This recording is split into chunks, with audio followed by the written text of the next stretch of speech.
Teman-teman pernah ngalamin nggak?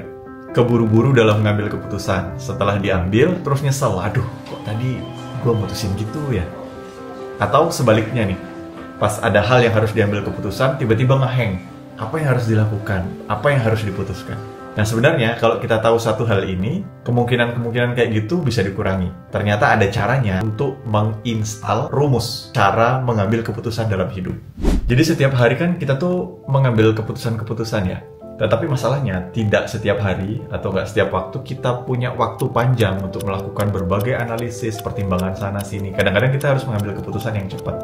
Nah masalahnya pas kita ngambil keputusan cepat ini dengan semacam rumus atau formula yang udah ada di otak kita. Makanya kadang-kadang kalau kita ngambil kesimpulan salah, dia tuh berulang terus. Karena ternyata rumusnya tuh udah ada, udah keinstal sebelumnya. Dan rumus ini yang harus kita ganti. Gimana cara gantinya? Dan di sini kita bahas sesuatu yang bernama mental model. Mental model ini rumus yang ada dalam kepala kita, bagaimana untuk mengambil keputusan-keputusan. Gimana cara kita installnya, dan apa aja contohnya nih mental model yang relevan dalam kehidupan keseharian kita, kehidupan kantor, dan kehidupan kita pada umumnya.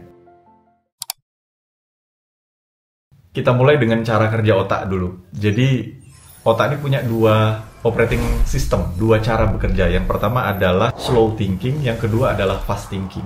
Contoh slow thinking ini kalau kita ngerjain soal matematika atau analisis di kantor yang pakai Excel, apapun yang membutuhkan perhitungan analitis, itu kita pakai mode slow. Otak kita ngerjainnya terstruktur, runut, analitis satu-satu, dicek, di breakdown, seperti itu. Nah, yang kedua adalah kita pakai mode cepat. Mode cepat ini contohnya misalnya kita membaca raut wajah. Pas lihat orang, itu kita somehow kita langsung tahu aja, oh ini orang lagi marah gitu. Atau kita masuk ke ruangan, kita ngebaca atmosfer ruangan. Misalnya, oh meetingnya lagi sengit nih. Atau sekarang cocok nggak ya momennya buat saya menyampaikan ini gitu. Nah itu hal-hal semacam itu kan tidak perlu analisis. Tetapi kita bisa memutuskan dengan cepat langsung. Nah, kenapa otak bisa bekerja secara cepat? Karena ternyata otak itu sudah menginstal rumus-rumus yang kadang-kadang kita nggak sadari di dalam pikiran kita sendiri.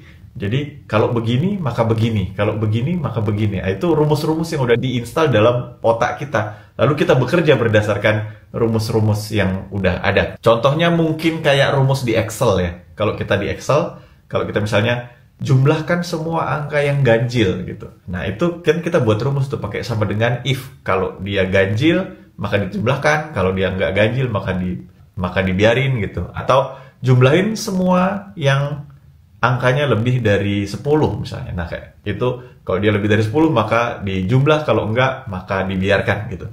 Itu adalah rumus. Nah, rumus ini bahasa kerennya itu disebut mental model. Jadi orang-orang terkenal, orang-orang yang besar, yang kita bisa contek bagaimana mereka punya leadership yang bagus, bagaimana mereka bisa mengatasi challenge di keseharian dengan bagus, itu mereka biasanya punya mental model, punya rumus yang udah mereka install, sehingga mereka mengambil keputusan berdasarkan rumus itu. Contohnya nih, suatu ketika saya menjadi lead untuk kantor ada menghadapi suatu audit lah. Nah ceritanya pada saat itu banyak hal yang harus dikerjakan. Nah saya merasa keteteran saking banyaknya hal yang harus dikerjakan ini.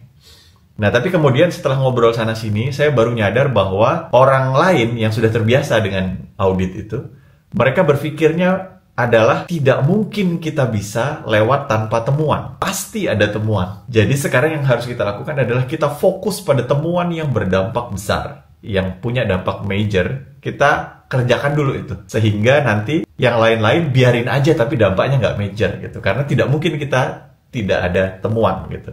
Jadi kita harus mempersiapkan yang memang punya dampak major. Itu ternyata adalah sebuah mental model atau sebuah rumus. Kalau bahasa kerennya rumus Pareto, rumus 80-20, di mana 20% dari sesuatu itu biasanya punya impact 80% terhadap keseluruhan. Hal-hal yang kecil mungkin dari keseluruhan yang kita siapin, itu hanya 20%-nya aja yang betul-betul punya dampak 80% terhadap hasil akhir kita. Setelah saya mengetahui itu, baru cara kerja saya berubah. Jadi saya cari yang betul-betul punya dampak besar, bagaimana saya bisa selesaikan itu semua dalam waktu yang singkat, dan saya tahu tetap bakal ada yang salah. Yang salah itu tapi hal yang kecil-kecil yang mudah kita tahu kita bisa tolerir gitu.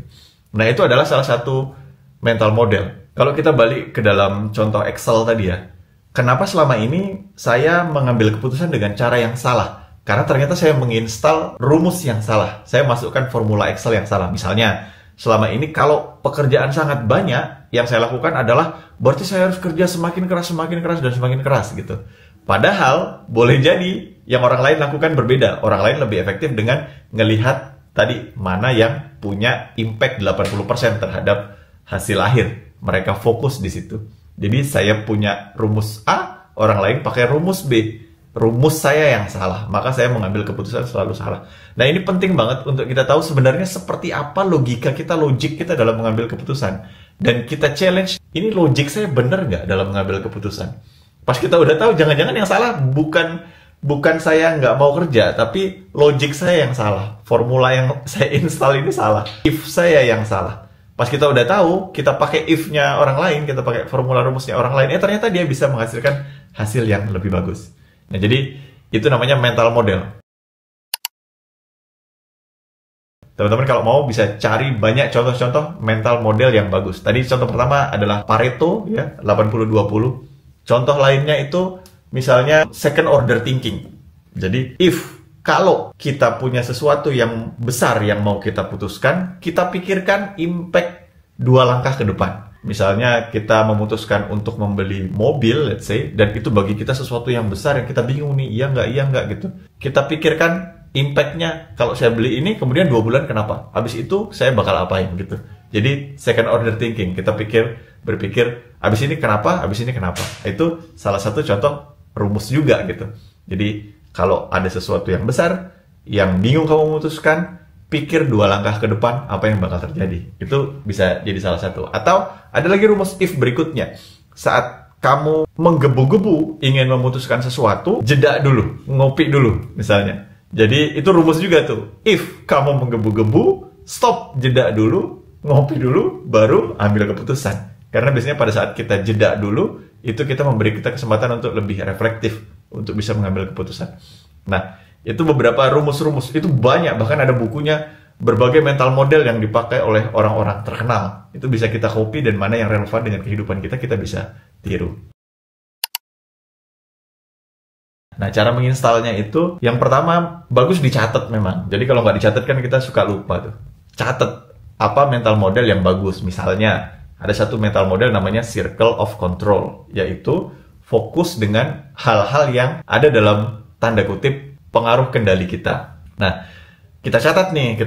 Jadi pas kita catat kan kita yakin, oh oke, ini adalah satu mental model yang mau saya fokus. Yang kedua, sederhanakan. Sederhanakan dalam bahasa kita sendiri. Ini maksudnya apa sih? Kita sederhanakan. Contoh, Circle of Control. Fokus pada apa yang bisa kita kontrol. Dan ini penting buat saya pribadi. Contoh, misalnya saat dunia sedang tidak stabil.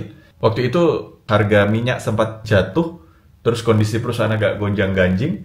Kemudian saya sempat bertanya pada bos saya waktu itu, kapan harga minyak akan balik seperti semula? Karena perusahaan jadi gonjang-ganjing. Lalu dijawab oleh bos saya, kamu salah fokus. Kamu harusnya fokus pada apa yang bisa kamu lakukan, bukan pada harga minyak. Karena harga minyak itu di luar kontrol kita kan. Yang kita bisa lakukan adalah gimana kita memperbaiki kinerja lebih bagus, apa efisiensi yang bisa kita lakukan. Dan dalam tanda kutip, in case terjadi apa-apa, apa yang sudah kita siapkan, apa saving yang bisa kita lakukan, apa next step kita, apa plan B kita.